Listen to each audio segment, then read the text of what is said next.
Taylor and I were just talking about, candidates wanting to know how to prepare for an interview. At AgHires, we are recruiting people all day long, and when they're prepping to go talk to the employer, they want to know what should they be doing beforehand. So Taylor and I are going to talk about a few tips here. Tip number 1. Do your research. Be prepared to talk about what the company does.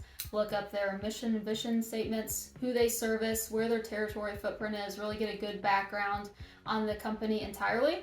And then also look up who's interviewing you. You should have an idea of who's going to be in that meeting, whether it's one person or a panel. Look them up on LinkedIn, connect with them, and then look at their background as well for conversational starters. Yep. Number 2 would be, prepare for the day. So think about what you're going to wear, make sure that your outfit is appropriate for the role. And if it's going to be a virtual interview, then you really want to make sure you're testing out those systems and thinking about your digital presence. Check out our video on digital presence that will go through really how to make sure that you are presenting yourself well via video.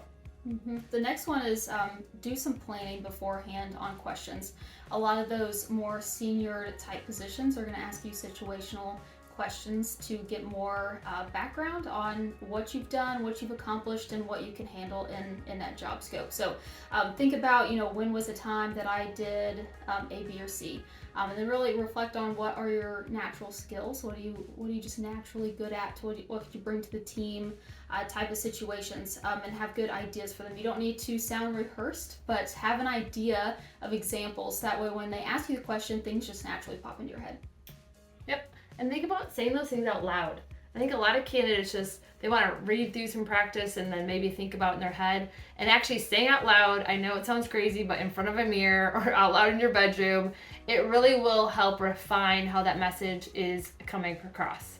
For your last tip of the day here, plan on what questions are you going to ask that employer. And assuming you're going to interview at least twice with that employer, there are questions you want to ask on the first interview versus the second interview.